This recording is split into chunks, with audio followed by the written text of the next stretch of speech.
चलिए खड़े हो जाए।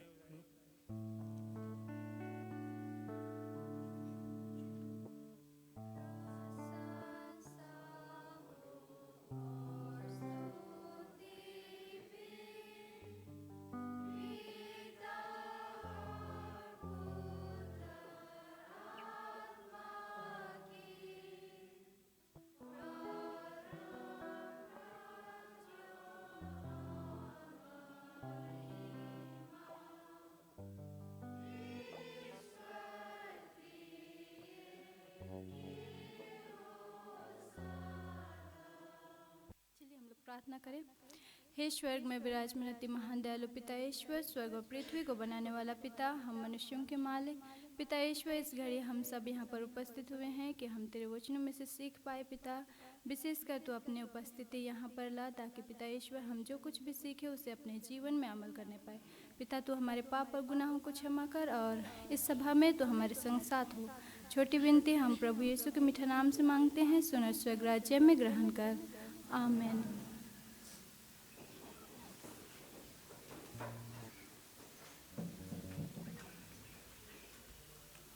Good morning, have an happy साबत। सब लोग को इस नक्सलवाड़ी चर्च में स्वागत करता हूँ।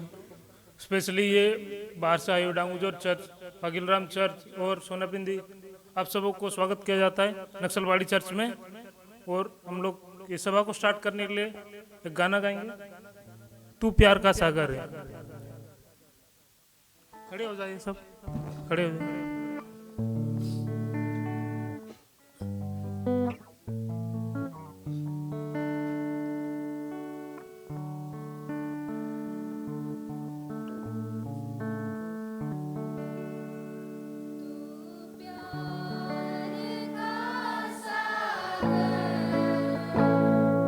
सागर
चलिए हम आँख बंद करते हैं.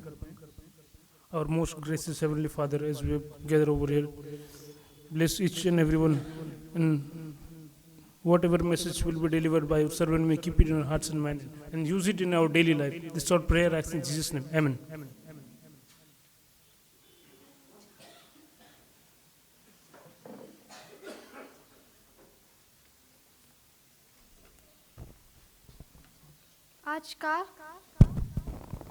आज का स्क्रिप्चर रीडिंग जो है वो चुना गया है यूहन्ना 4:14, जिसमें लिखा है, परंतु जो कोई उस जल में से पिएगा जो मैं उसे दूंगा, वह फिर अनंत काल तक प्यासा ना होगा, वरन जो जल में उसे दूंगा वह उसमें एक सोता बन जाएगा जो अनंत जीवन के लिए उमड़ता रहेगा।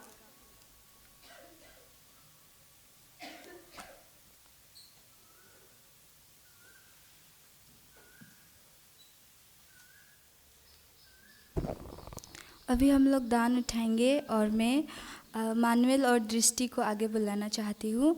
और अभी हम लोग एक स्पेशल गीत सुनेंगे डांगुजोत ग्रुप के द्वारा।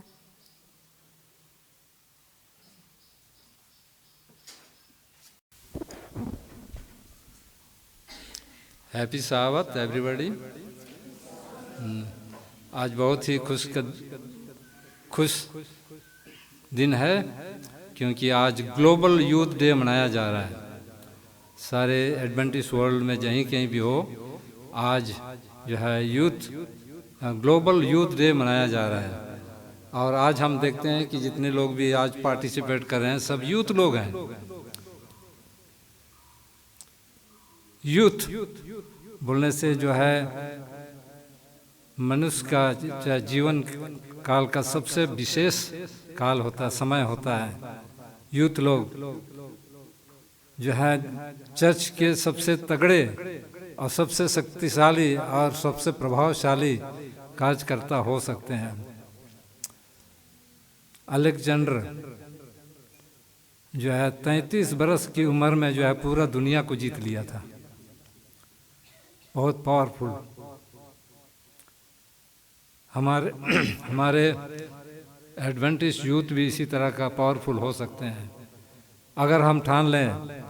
अगर हम प्रभु के लिए काम करना चाहें तो हम जो है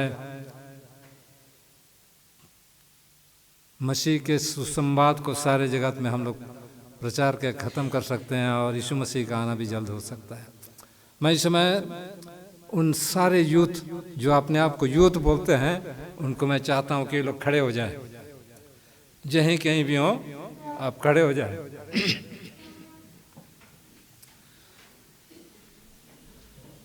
बहुत लोग जो हैं अपने आप को यूथ नहीं बोलते हैं, बुढ़े हो गया सोचते हैं। बहुत लोग सोचते हैं कि हाँ, जो अपने आप को अपने सोच में सोचते हैं कि मैं अभी भी काम करने के लिए तगड़ा हूँ और जोशीला हूँ, वो सब खड़े हो जाएं।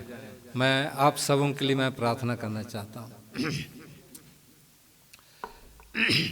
स्वर्गीय आसन पिता, हम धन्यवाद देते हैं, तूने हम सबों को बनाया है अपने महिमा के लिए, और हम सब आज तेरी महिमा के लिए हम यहाँ उपस्थित हुए हैं। हम विशेष करके धन्यवाद देते हैं आज का दिन जो तूने ठहराया है ग्लोबल यूथ डे, जिसमें कि सारे जगत के यूथ लोग उत्तेजित हो जाएं, उत्साह से भर जाएं और तेरे लिए काम कर सकें, और तेरे संवाद को सारे जगत में प्रचार करने सके, और तेरा आगमन को हम लोग नज़दीक कर सकें।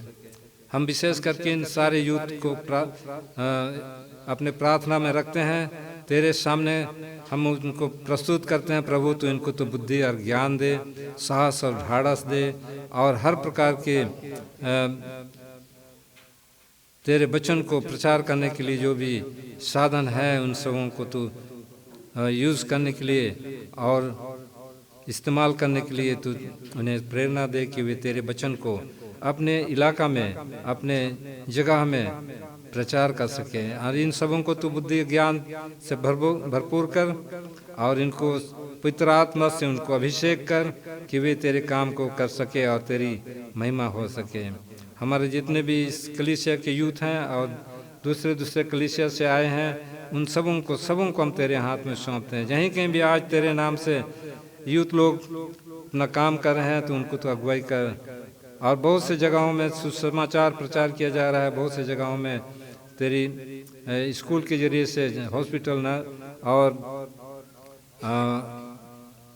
दूसरे तरह के कामों में, और जो लोग मिशन के काम में नहीं है, जो अपने अपने काम में लगे हैं, सब उन सबों के कामों में भी तो आशीष दे कि वे तेरे लिए खड़े हो सके, अपना विश्वास को बांट सके। तो उनको साहसी बना और अपना पहचान को लोग ना भूलें और दूसरों को उनके चाल चलन से, उनके बोली वचन से, उनके हर एक प्रकार के कार्यक्रम में तो उनको अगुवाई करके वे तेरे छवि को दूसरों तक पहुंचा सके और तेरे प्रेम को दूसरों तक पहुंचा सके, और इस तरह से बहुत से लोग तेरे राज में आने सके। हमारे हर एक के पाप अपराधों को क्षमा कर। इस सभा का भार हम तेरे हाथ में सौंपते हैं। जो भी आज के वक्ता होंगे उनको तू बुद्धि ज्ञान दे, उनको तू अपनी आत्मा से अभिषेक कर, उनके वचन तेरे वचन हो और उनका मुख हो। और हम सब श्रोतागणों को भी हम तेरे हाथ में सौंपते हैं। सब उनको तू बुद्धि ज्ञान दे कि हम उसको समझें और उसके अनुसार चलने वाले हो सकें। छोटी सी प्रार्थना इस मसीह के नाम चाहते हैं, सुन ग्रहण कर। आमीन। बैठ जाए।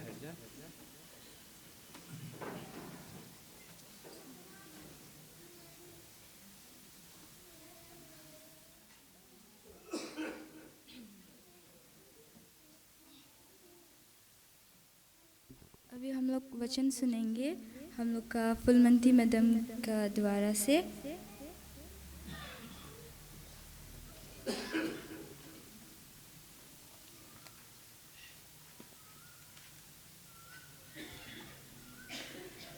Good morning and happy Sabbath to all. तो आप सबों को ग्लोबल यूथ डे की हार्दिक शुभकामनाएं। तो आज हम सब डिफरेंट प्लेस से यहाँ पर उपस्थित हुए हैं कि हम परमेश्वर के वचन को सीख सके, सुन सके। और जैसे हम यहाँ पर अलग अलग जगहों से यहाँ पर उपस्थित हुए हैं, इससे हम जान सकते हैं कि हम परमेश्वर के अनुसरण करने वाले हैं और उसके शिष्य बन सकते हैं। तो परमेश्वर के उपस्थिति में आना और उसके वचनों को सीखना एक क्या है, परमेश्वर के अनुसरण करने वाला है। और आज का जो हमारा डिवाइन सर्विस का टॉपिक है वो भी बताता है कि हमें डिसाइपलशिप्स इन एक्शन, तो कार्य में हमें शिष्यता को निभाना है। कार्रवाई में शिष्यता या फिर काम के साथ हमें क्या करना है, शिष्यता को निभाना है। और हम आज के डिवाइन सर्विस को स्टार्ट करने से पहले छोटी सी दुआ करेंगे। चलिए हम लोग सिर झुकाते हैं। हे स्वर्ग में विराजमान अति महान दयालु पिता ईश्वर, पिता हम फिर से आपके चरणों तले आते हैं प्रभु, और इस घड़ी हम सब विशेष कर तेरे सामने आते हैं कि तू हमारे संग साथ हो। और पिता ईश्वर हम में से प्रत्येक के मन को स्थिर कर, ताकि पिता ईश्वर जो कुछ भी इस घड़ी हम सीखे पिता, उसे अपने हृदय में रखने सके और उसे अपने जीवन में लागू करने पाए। और पिता ईश्वर तुम विशेष कर मेरे संग साथ हो कि मैं मेरी ओर से नहीं बल्कि पिता ईश्वर आपकी ओर से बोलने योग्य बन सकूं।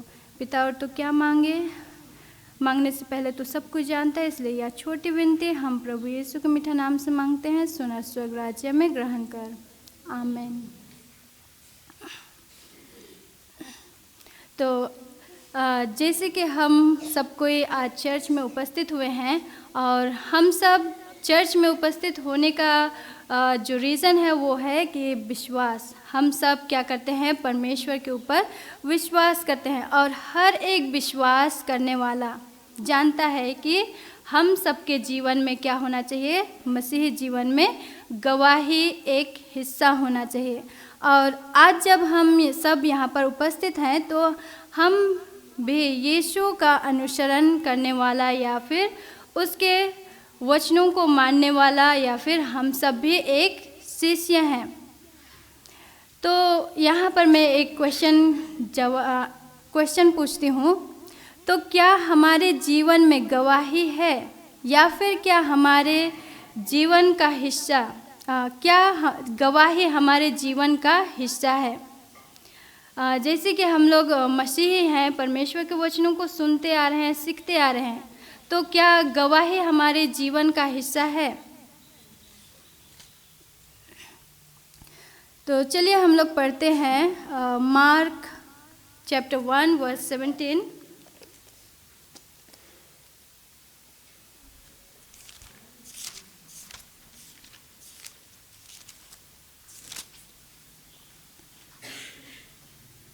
यहाँ पर लिखा है, यीशु ने उनसे कहा, मेरे पीछे आओ, मैं तुमको मनुष्यों के मछुए बनाऊंगा। तो यहाँ पर हम लोग देखते हैं कि यीशु हम सबों को इनवाइट कर रहा है कि हम उसके पीछे हो ले।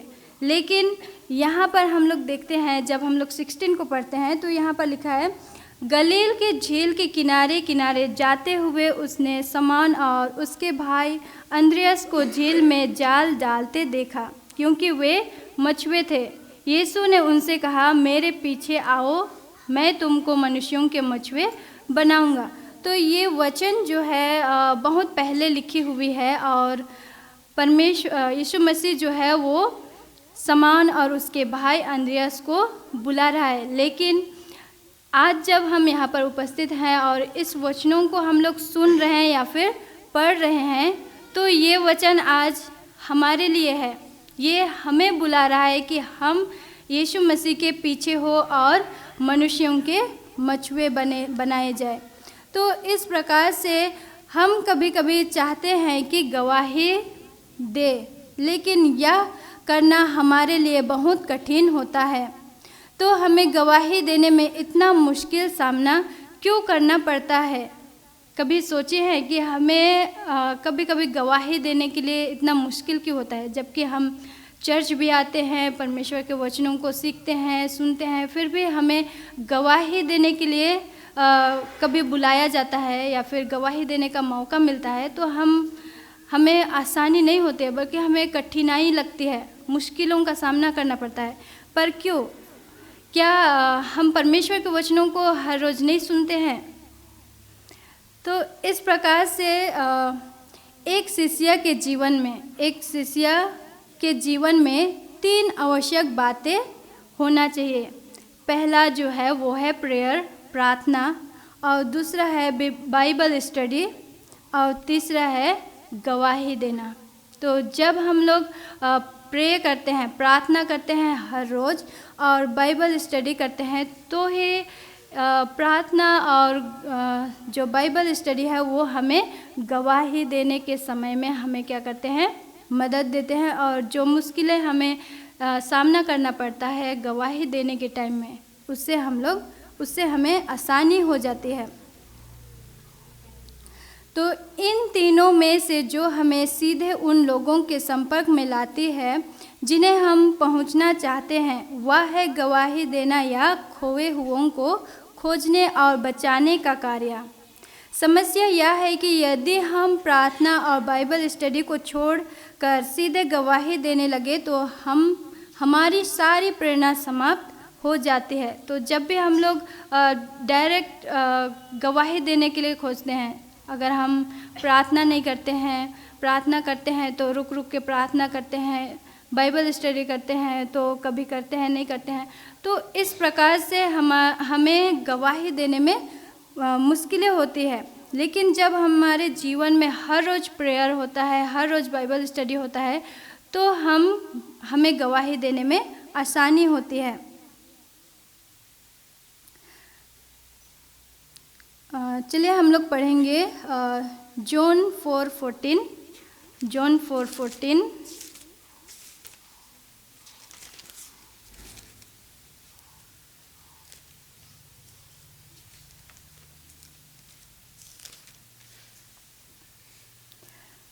यहाँ पर कहता है, परंतु जो कोई उस जल में से पिएगा जो मैं उसे दूंगा, वह फिर अनंत काल तक प्यासा ना होगा, वरन जो जल मैं उसे दूंगा वह उसमें एक सोता बन जाएगा जो आनंद जीवन के लिए उमड़ता रहेगा।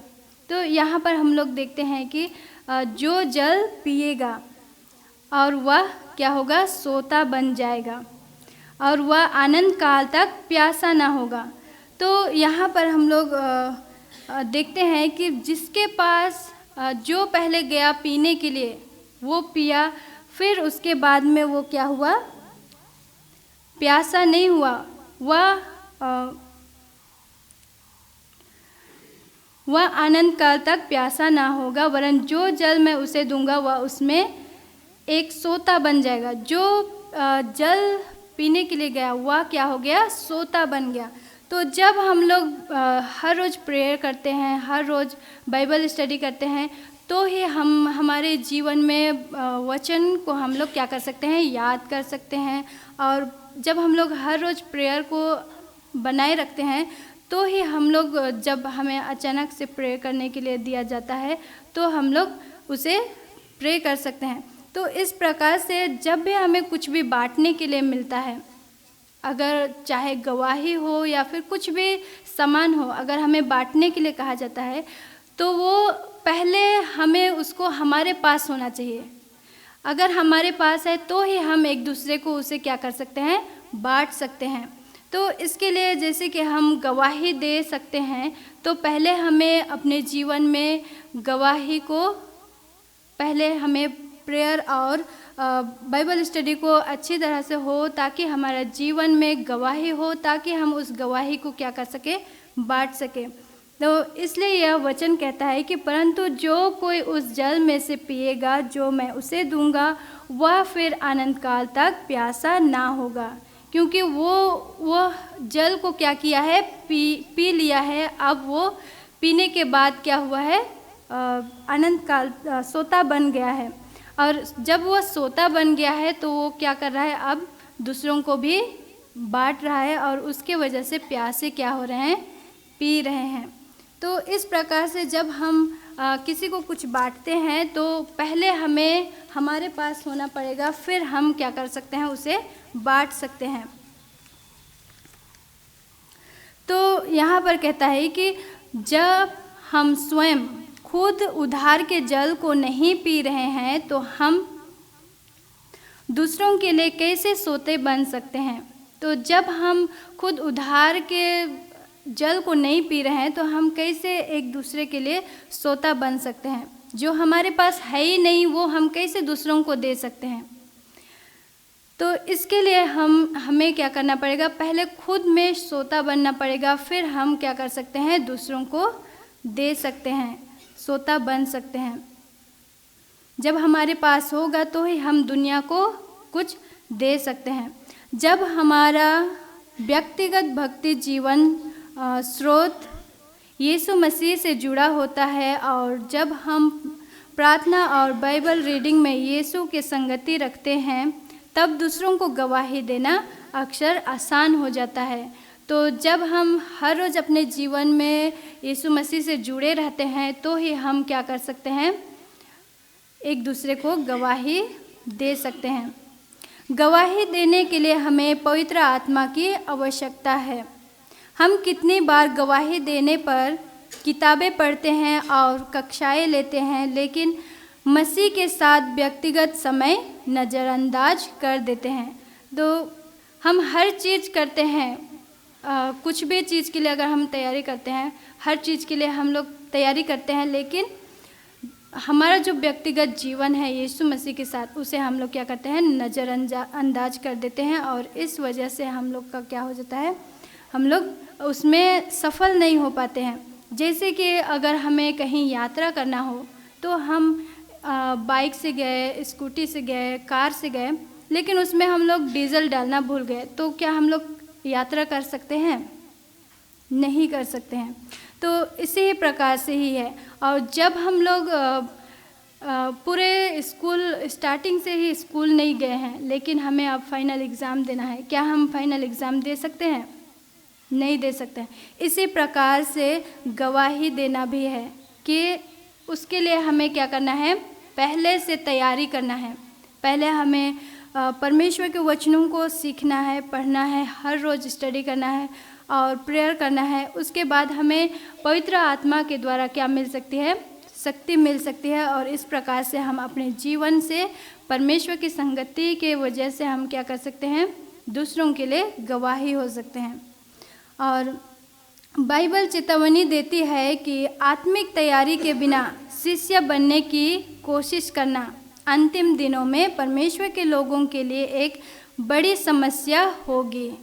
तो अगर बाइबल हमें चेतावनी देती है कि बिना हम लोग बाइबल स्टडी के, बिना प्रेयरफुल हम लोग अगर शिष्य बनना चाहते हैं तो हमें बाद में अंतिम दिनों में समस्या होगी। प्रार्थना आत्मा की सांस है।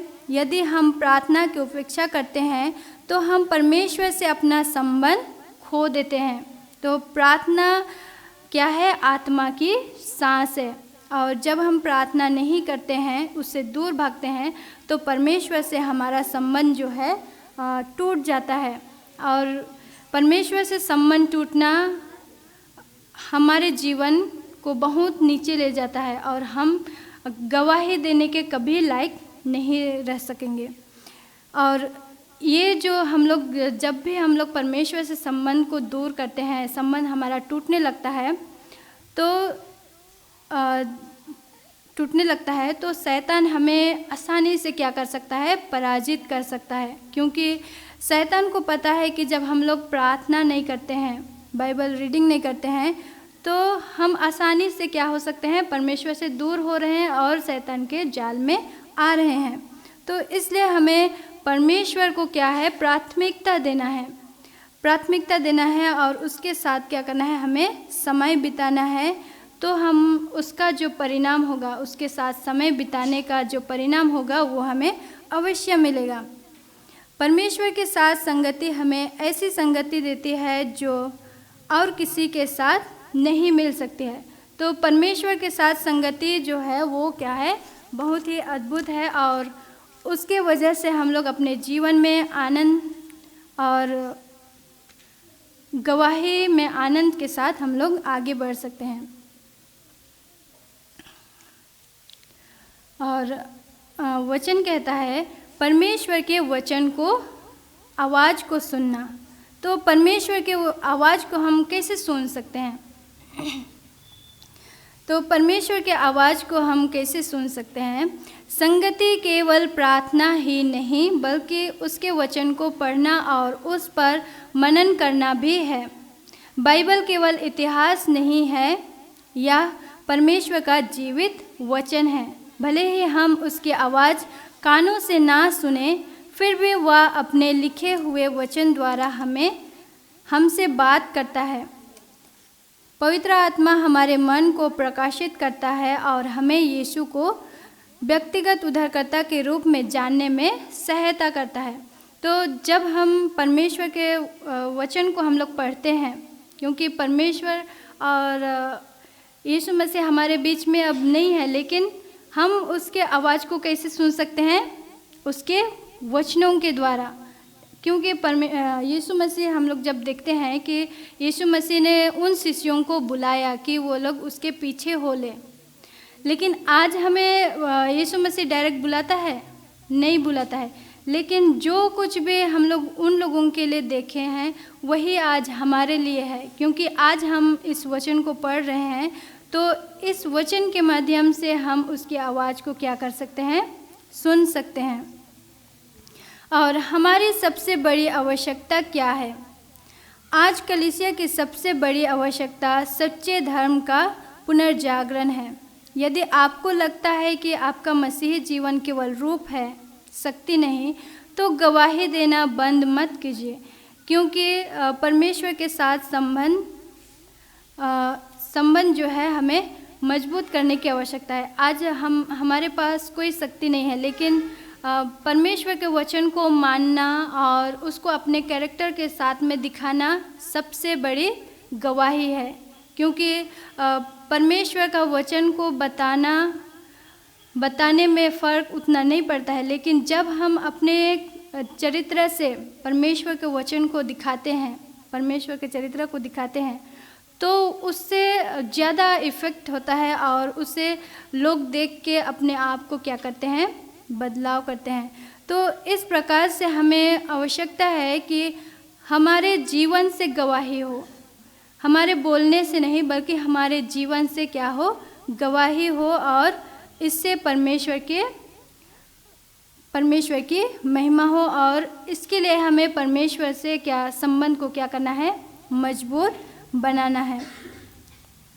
तो चलिए हमारे संबंध जो परमेश्वर से है वह कैसे है, इसे हम लोग जो 10 कुंवारियों की दृष्टांत है उससे हम लोग समझेंगे कि यहाँ पर जो 10 कुंवारियों का दृष्टांत जो है, इसमें हम लोग 2 डिवाइड पाते हैं।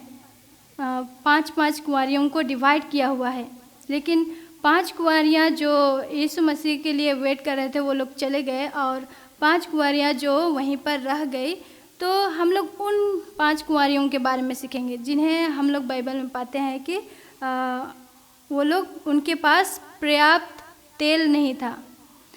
उनके जीवन से हम लोग आज देखेंगे कि हमारे जीवन में भी आत्मिकता में क्या कमी है।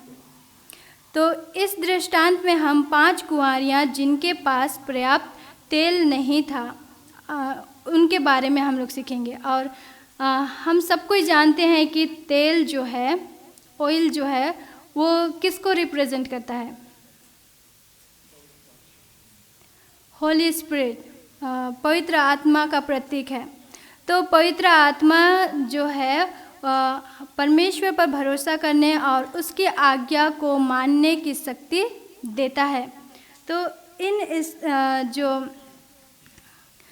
ये कुंवारियाँ जो है वे लोग भी परमेश्वर पर विश्वास करते थे, वे लोग भी परमेश्वर को मानते थे, वे भी परमेश्वर के अनुसरण करते थे, और वे लोग भी परमेश्वर के लिए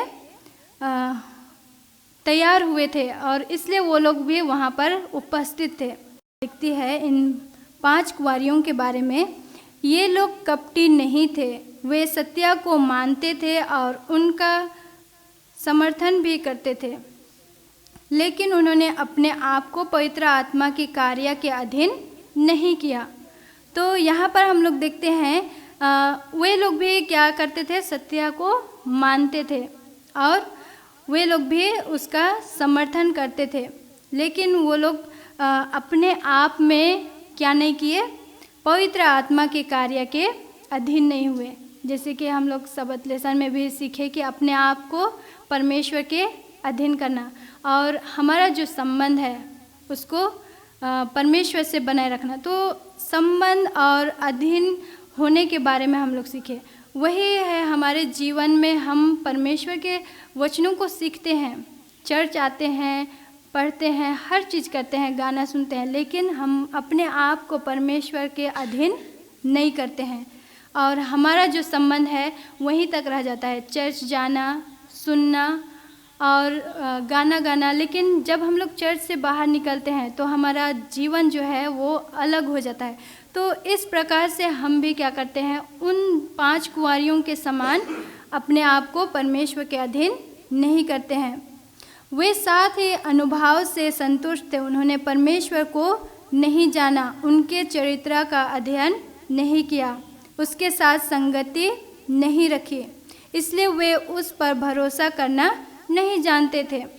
उनकी सेवा एक रूप बनकर रह गई। तो इस प्रकार से उनका जो परमेश्वर को सेवा करते थे वो अधूरा था। ये नहीं कि वो लोग सेवा नहीं कर रहे थे, वो लोग भी सेवा कर रहे थे। आज हम लोग भी सेवा कर रहे हैं, लेकिन क्या हम लोग भी परमेश्वर के अधीन हैं? क्या हमारा संबंध परमेश्वर से संबंध जो है वो व्यक्तिगत है या नहीं है? तो इस प्रकार से हम लोग देख सकते हैं और अपने आप में परख सकते हैं कि हमारा जीवन जो परमेश्वर से जो संबंध है वह कहाँ पर टूटी हुई है। क्या हम परमेश्वर के अधीन हैं? क्या हमारा रिश्ता जो है परमेश्वर से जुड़ा हुआ है, या फिर हर रोज़ हम धीरे धीरे करके दूर जा रहे हैं?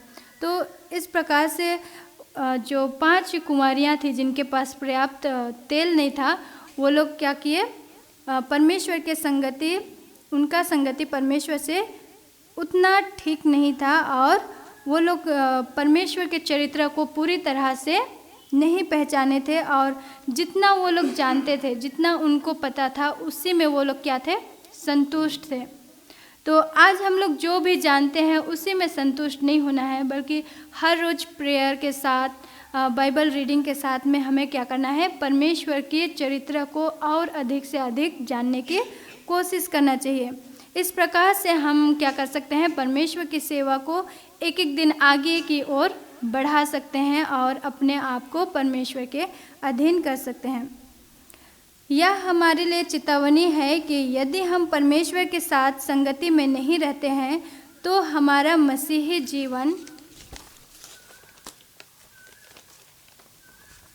और गवाही निर्जीव रूप में बन सकती है। तो जब हमारा संबंध परमेश्वर से टूट रहा हो और हम परमेश्वर के अधीन नहीं हैं, फिर भी हम परमेश्वर की गवाही देते हैं, तो वह गवाही जो है एक मरा हुआ रूप में है, क्योंकि उसका कोई भी फल नहीं आएगा, क्योंकि हम अपने जीवन से दिखा सकते हैं कि हमारा वो गवाही और हमारा जीवन जो है एक नहीं है। तो इस प्रकार से परमेश्वर के बिना जो गवाही हम लोग देते हैं वो क्या है, मरे हुए के समान है। जीवन और शक्ति का स्रोत।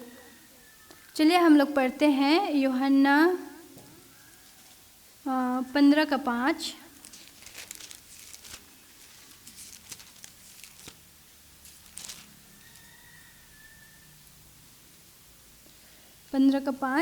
यहाँ पर लिखा है, मैं दाख लाता हूँ, तुम डालियाँ हो, जो मुझ में बना रहता है और मैं उसमें, वह बहुत फल लाता है, क्योंकि मुझसे अलग होकर तुम कुछ भी नहीं कर सकते। तो यहाँ पर हम लोग देखते हैं कि ये वचन कहता है कि यीशु मसीह जो है वो क्या है, दाख लाता है, और हम लोग क्या है, डालियाँ हैं। और जो कोई परमेश्वर में बना रहता है, यीशु मसीह में बना रहता है, और जो बना रहता है उसमें यीशु मसीह भी क्या रहता है, बना रहता है। और जब हम लोग परमेश्वर यीशु मसीह से संबंध हमेशा बनाए रखेंगे तो ही हम लोग का जीवन से क्या होगा, फल आएगा, और हम लोग गवाही देंगे, और उससे बहुत अधिक फल फलता ही रहेगा, क्योंकि मुझसे अलग होकर तुम कुछ नहीं कर सकते।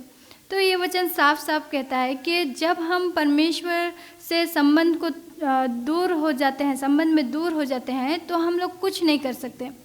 इसके लिए हमें क्या करना है, परमेश्वर से सबसे पहले हमें परमेश्वर से क्या करना है, संबंध बनाना है, व्यक्तिगत संबंध बनाना है, ताकि हम लोग अपने जीवन को आगे बढ़ाने सके, अपने जीवन में गवाही होने सके।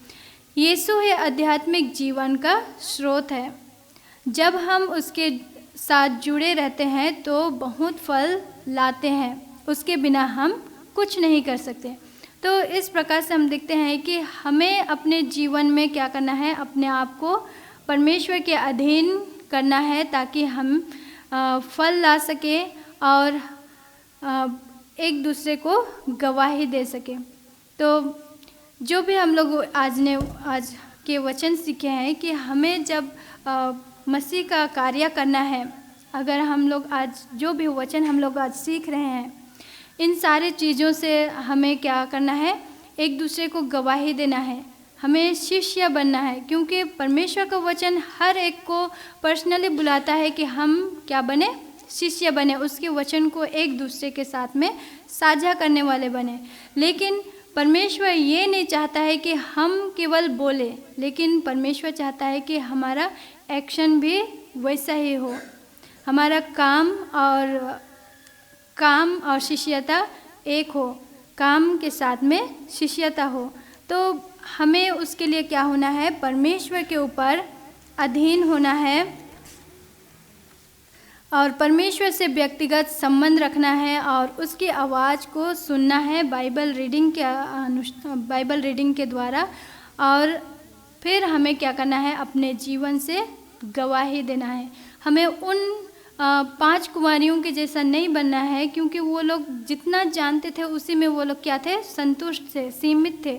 लेकिन हमें हर रोज़ क्या करना है, परमेश्वर से संबंध को आगे बढ़ाते रहना है। और अंत में मैं एक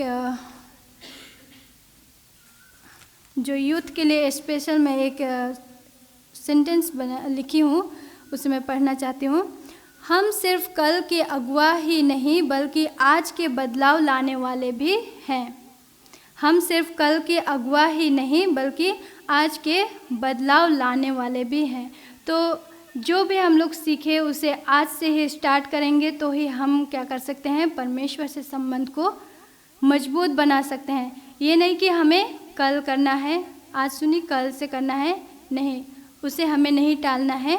जो भी है हमें आज से ही शुरू करना है, हमें आज बदलाव लाने वाला होना है। परमेश्वर इस वचन में हम सबों को आशीष दे। आमीन।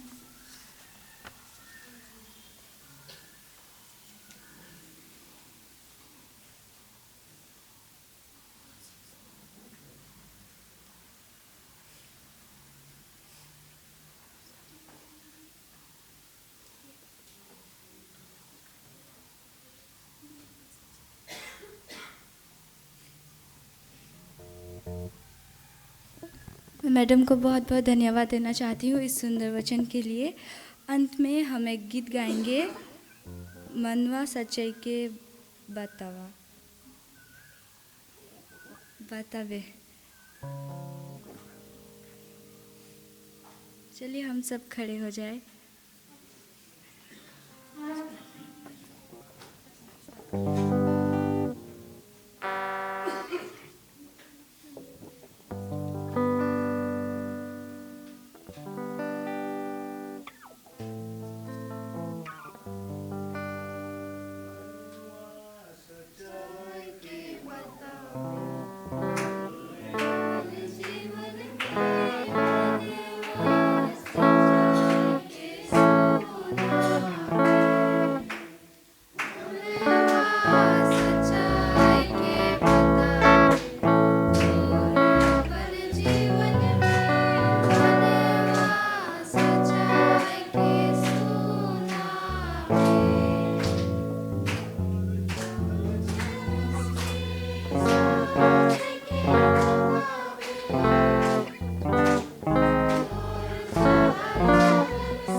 प्रार्थना करें।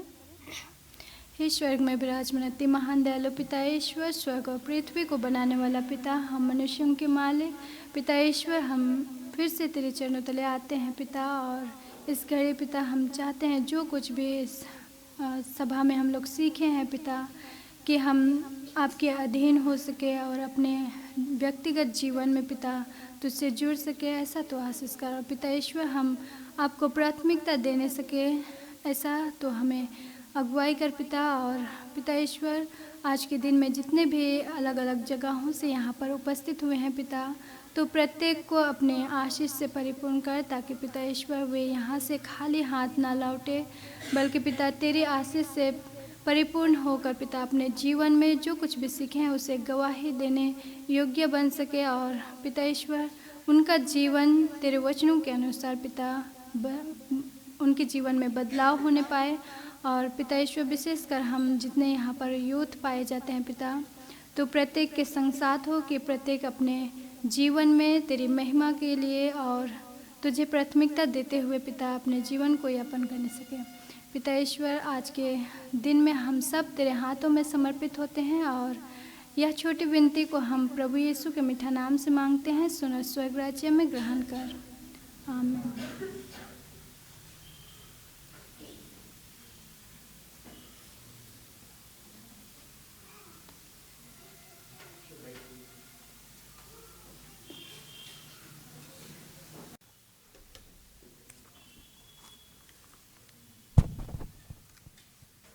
Happy Sabbath youths. Happy Sabbath youths. मैंने हैप्पी साबत यूथ्स क्यों बोला? पास्टर हॉरो बोल रहे थे, अपने आप को जो यूथ समझते हैं आप खड़े हो सकते हैं। मैं बहुतों को देख रहा था पीछे से, खड़े नहीं हुए थे। आज जितने कोई हम इस ग्लोबल यूथ डे में उपस्थित हुए हैं, हम सब यूथ हैं, है कि नहीं? आज यहां जितने उपस्थित हैं हम सब कोई यूथ हैं। इसीलिए आज ग्लोबल यूथ डे है। सिर्फ हम ये नक्सलबाड़ी में ही केवल नहीं मना रहे हैं, कि हमारा नॉर्थ बंगाल सेक्शन के अंडर में ही केवल नहीं मना रहे हैं। आज विश्व में, वर्ल्ड में ग्लोबल यूथ डे मनाया जा रहा है। हमारा सेवेंथ डे एडवेंटिस्ट कलीसिया, हम गर्व करते हैं कि हम सेवेंथ डे एडवेंटिस्ट हैं, क्योंकि आज वर्ल्ड में एक ही सरमन, सोच सकते हैं आज जो सरमन आपने हमारे बेटी के जरिए आपने सुना, जो सरमन आज पूरा वर्ल्ड में एक ही सरमन पेश किया गया। जैसे हमारे पास सब स्कूल है ना, लेसन स्टडी, पूरा वर्ल्ड में एक ही लेसन स्टडी, एक ही सब स्कूल हम अध्ययन करते हैं। वैसे ही आज ग्लोबल यूथ डे में एक ही सरमन पूरा वर्ल्ड में सुनाया गया। प्रेज द लॉर्ड, परमेश्वर की महिमा हो। आज जबकि हमारा ये ग्लोबल यूथ डे में मैं खास रूप से धन्यवादी हूँ और उनका धन्यवाद करना चाहता हूँ। हमारे इस मंडली में हमारा वेस्टर्न डूअर्स सर्कल की ओर से जितने भी मंडली कलीसिया आज इसमें भाग लिए हैं, आप सबका हम आभारी हैं और आप सबका हम धन्यवाद करना चाहते हैं। विशेष रूप से हम धन्यवाद करना चाहते हैं आज जबकि हमारा इस सभा में अगुवाई करने वाले हमारे यूथ्स, जो कि मिशन रिपोर्ट से लेकर नेचर टॉक और सब स्कूल चालक जितने कोई अगुवाई किए, मैं उन सबको हार्दिक दिल से हमारे north Bengal section behalf of the youth department की ओर से हार्दिक दिल से हम उनको धन्यवाद करना चाहते हैं। और साथ में हम धन्यवाद देना चाहते हैं सब स्कूल जो लेसन स्टडी के लिए बेटी रेशमा ने अगुवाई की, आपको भी बहुत बहुत धन्यवाद करते हैं कि आपने बहुत अच्छा से लेसन स्टडी हम सबको लेसन स्टडी में अगुवाई किए। साथ में हम धन्यवाद देना चाहते हैं हमारे पवित्र डिवाइन सर्विस में, है ना, कितने अच्छे से हम सबको पवित्र वचन में से अगुवाई किए और जितने भी यूथ सामने आए हुए हैं डिवाइन सर्विस में अगुवाई किए, आप सबको हम हार्दिक दिल से धन्यवाद करते हैं। बहुत अच्छा। और आज का जो हमारा सरमन जो प्रीचर थी जो बोली, जो हम सबको आत्मिक वचन से अगुवाई किए, आपको भी हम लोग हार्दिक दिल से धन्यवाद करते हैं। बहुत अच्छा आपने हम सबको सिखलाए। साथ में हम उनको भी धन्यवाद करना चाहते हैं जो आज यूथ लोग स्पेशल गीत गाए ना, बहुत अच्छा लगा। आज कितने को बहुत अच्छा लगा, आप कितने को एंजॉय किए और कितने को आप आशीषित हुए हैं आज। Praise the Lord. हम परमेश्वर का धन्यवाद करना चाहते हैं, धन्यवाद करते हैं क्योंकि परमेश्वर ने हमारे यूथ लोगों को दिया है। यूथ चर्च का अहम हिस्सा है। बहुत अच्छा। स्वेटी ने अपना स्लोगन जो लिखी थी उसको पढ़ के सुनाई।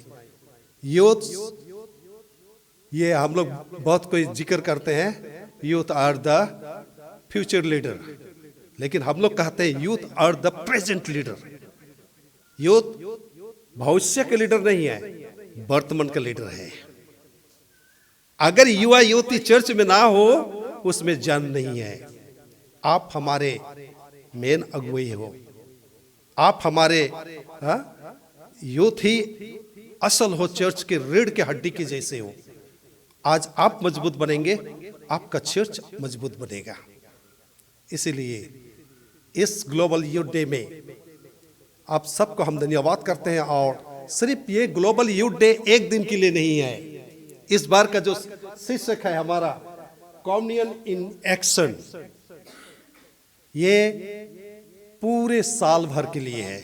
हम एक दिन आए चर्च में और ग्लोबल यूथ डे के नाम से सभा किए, समाप्त नहीं होता है। ये पूरा साल भर के लिए है। ये थीम पूरा साल भर के लिए। ये जो कॉम्युनियन इन एक्शन, आज जो बहुत अच्छा सरमन में हम लोग सुने, गवाही देना, ये 3 चीजें जो इन्होंने बतलाए युवा युवतियों के लिए और हम सब के लिए जरूरी है। आज जितने कोई हम हैं, हम यूथ के साथ हैं और यूथ हैं। हमारे लिए 3 चीज जो हम खास चीज सीखे हैं, आप गौर किए कि नहीं? क्या क्या है बताइए। 3 चीज उन्होंने बतलाया। क्या है? पहला प्रेयर, प्रार्थना। युवा युवतियों को प्रार्थना में आगे बढ़ना है। हम सबको प्रार्थना में आगे बढ़ना है। दूसरा क्या चीज बतलाए? बाइबल अध्ययन, बाइबल स्टडी। ये बहुत जरूरी है हमारे जीवन में, आत्मिक जीवन में। हमें रोज बाइबल अध्ययन करने की जरूरत है। और तीसरा क्या है? विटनेस, गवाही। जब आप प्रार्थना नहीं करेंगे, जब आप बाइबल नहीं पढ़ेंगे, आप गवाही भी नहीं दे पाएंगे। इसीलिए गवाही के साथ ये जुड़ा हुआ है। हमें प्रार्थना, बाइबल अध्ययन और गवाही देने की जरूरत है। आज मैं बहुत खुश हूं और धन्यवादी हूं आप सब के लिए कि आप सब यहां उपस्थित हुए हैं। तो ग्लोबल यूथ डे आज जब हम मना रहे हैं, ये एक दिन का नहीं है। आज से ही शुरुआत हो रही है। सिर्फ ग्लोबल यूथ डे नहीं, लेकिन आज से वीक ऑफ प्रेयर, ग्लोबल नहीं बोलेंगे हम, यूथ वीक ऑफ प्रेयर, जो कि प्रार्थना सप्ताह हम बोलते हैं। यूथ प्रार्थना सप्ताह, युवा प्रार्थना सप्ताह आज से प्रत्येक मंडली में शुरू हो जाएगी। 21 तारीख से लेकर 28 तारीख नेक्स्ट सबत तक। और इसीलिए हमें 8 सरमन दिया गया है। आज का सरमन इन लोगों ने पढ़ लिया। आज का जो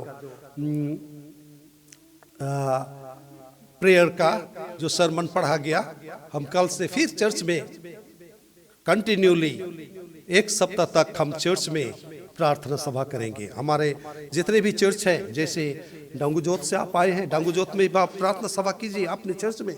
युवा युवती लोग आइए और आप लोग बाइबल पढ़िए, प्रार्थना कीजिए। हर दिन, हर रात, हर रोज शाम को कम से कम 1 घंटा आप बाइबल पढ़िए, अध्ययन कीजिए। वीक ऑफ प्रेयर, संडे से लेकर नेक्स्ट सैटरडे तक आपको अपने अपने चर्च में युवा युवती लोग आप भाग लीजिए। आप लोग प्लान कीजिए कि आपका चर्च में आज कौन बोलेंगे, कल कौन बोलेंगे, परसों कौन बोलेंगे, ये आप लोग भाग कीजिए, डिसाइड कीजिए किसको कब बोलना है। हर एक दिन के लिए एक युवा वक्त चुने, वो रीडिंग करेंगे, बाइबल रीडिंग करेंगे। हमारे पास कुछ मटेरियल्स है, मैं व्हाट्सएप में उनको दूंगा। मेरे पास हिंदी में नहीं है, इंग्लिश में है, लेकिन मैं ट्रांसलेट करने बोला हूँ। अगर वो आ जाता है तो मैं आप सबको दे दूंगा। जैसे कि कुछ ट्रांसलेट, आज का जो ट्रांसलेट हुआ उसको हमने सबको दे दिए, तो जब हमारे पास ट्रांसलेट अवेलेबल होगा तो हम दे देंगे, ताकि हिंदी में आप अपने अपने मंडली में पढ़ेंगे। और इसमें सिर्फ यूथ लोग का है बोल के हम जितने भी बुजुर्ग हैं, अगुए हैं, बड़े हैं, ये मत सोचिए, नेग्लेक्ट मत कीजिए। आपसे हमारा नम्र निवेदन है, यूथ के साथ हुए, उनके साथ आप चर्च में आइए, उनके साथ प्रार्थना सभा में हिस्सा लीजिए, उनके साथ भाग लीजिए। आप लोग आएंगे तभी हमारे यूथ लोग को आगे बढ़ने के लिए इंकरेजमेंट मिलेगी, वो आगे बढ़ेंगे। इसलिए मेरा रिक्वेस्ट है कि आज से जब हम ये प्रार्थना सभा शुरुआत करने जा रहे हैं, प्रत्येक रोज हर एक चर्च में, इस चर्च में भी आज मतलब 21 तारीख का आज का तो हो गया, लेकिन कल 22 तारीख शाम से हम लोग हर एक रोज प्रार्थना सभा यहाँ चर्च में उपस्थित होकर हम परमेश्वर की महिमा करेंगे और प्रार्थना करेंगे। और ये जरूरी है कि हम हर एक यूथ के लिए, हर एक युवा युवतियों के लिए हमें प्रार्थना करना है। और एक अहम चीज, इस प्रार्थना सप्ताह में एक दिन हम निश्चिंत करेंगे फास्टिंग एंड प्रेयर, उपवास प्रार्थना। कितने की आप लोग फास्टिंग एंड प्रेयर किए हैं? मैं हाथ देखना चाहता हूं। फास्टिंग एंड प्रेयर ये बहुत जरूरी है। तो हम एक दिन आप लोग निश्चिंत करें, अपने अपना मंडली में निश्चिंत करें किस दिन आप करेंगे। मैं सोचता हूं हमारा eastern doors circle, western doors circle में हम शायद एक दिन निश्चित कर सकते हैं। हो सके तो हम फ्राइडे को फास्टिंग एंड प्रेयर। फास्टिंग और प्रेयर में क्या करना है? उस दिन नो फूड, ठीक है? क्या सकेंगे यूथ? एक दिन परमेश्वर के लिए, एक दिन सुबह से लेकर शाम तक हमें भोजन, पानी पी सकते हैं, जूस पी सकते हैं। पानी जूस ये जरूरी है, ये हम पिएंगे, लेकिन भोजन, मैं अपने जितने भी माँ बाप हैं आप लोग को मैं रिक्वेस्ट करने मांग रहा हूं, उस दिन आप चूल्हा मत जलाइए, आग मत जलाइए, उस दिन खाना मत बनाइए। एक दिन मैं सोच रहा हूं कि फ्राइडे, नेक्स्ट फ्राइडे को हम लोग फास्टिंग एंड प्रेयर, पूरा वर्ल्ड के लोग फास्टिंग एंड प्रेयर कर रहे हैं, करेंगे एक दिन, तो हम लोग भी फ्राइडे को हम लोग फास्टिंग एंड प्रेयर करेंगे। सब कोई अपने अपने मंडली में हम लोग उपस्थित होंगे और फास्टिंग एंड प्रेयर करेंगे। एक दिन युवा युवतियों के लिए परमेश्वर के पास आएंगे, सब मिलकर परमेश्वर से प्रार्थना करेंगे और सहायता मांगेंगे कि परमेश्वर हमारे लिए जो तकलीफ है उसको दूर कीजिए, हमें अगुवाई कीजिए, हमारे आवश्यकताओं को पूरा कीजिए, हमारे जरूरत को पूरा कीजिए। आज देश में जो परिस्थिति है उसमें भी हमें शांति दीजिए, हमें हर एक चीज में अगुवाई कीजिए, ये बहुत जरूरी है। आप जब फास्टिंग एंड प्रेयर करेंगे आपको आत्मिक रूप से ताकत मिलेगी। जब हम फास्टिंग प्रेयर करते हैं परमेश्वर हमें ताकत देता है। तो ये मेरा रिक्वेस्ट है कि हम लोग इस सप्ताह का नेक्स्ट फ्राइडे को फास्टिंग एंड प्रेयर, उस दिन हम स्पेशल रूप से चर्च में आएंगे और प्रार्थना रखेंगे, प्रार्थना करेंगे। और हम चाहते हैं कि हमारा जितना भी युवा युवती है और आप पेरेंट्स जितने हैं, हम सब मिलकर उस दिन फास्टिंग एंड प्रेयर करेंगे।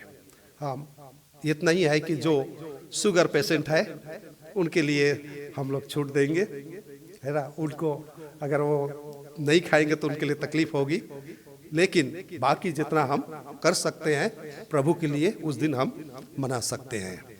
हम बहुत खुश हैं कि आज मैं आप सब जितना यहाँ उपस्थित हुए हैं, हम सब यूथ लोगों के लिए, हम सब के लिए आज आत्मिक भोजन के साथ साथ में शारीरिक भोजन भी है, कोई बिना खाए ना जाए। सब कोई हम लोग एक साथ गेट टुगेदर करेंगे, एक साथ भोजन खाएंगे और उसके बाद ही यहाँ से विदा होंगे। इससे पहले जब हम इस चर्च से निकलते हैं, हम उस मैदान इसके पास जाएंगे और हमारा ग्रुप फोटो, आज का ग्लोबल यूथ डे का ग्रुपिंग फोटो लेंगे। और साथ में ग्रुप फोटो लेने से पहले जब यहाँ से हम निकलते हैं, हम चार चार करके हमारे युवा युवतियों के लिए, हमारे बेटा बेटियों के लिए, हमारा परिवार के लिए, हमारा मंडली के लिए, हमारा कलिसिया के लिए, हमारे लोगों के लिए हम चार चार करके प्रार्थना करेंगे। चार चार करके, मैं दो दो करने सोच रहा था, लेकिन हम चार करके जैसे चारों हाथ पकड़ के हम लोग अगर घुटना टेक सकते घुटना टेकिए, या खड़े होकर, मेरे हिसाब से खड़े होकर, क्योंकि यहाँ थोड़ा सा कंजेस्टेड है, तो हम लोग बाहर जाएंगे मैदान में और चार चार करके हम लोग इकट्ठा होंगे और प्रार्थना करेंगे।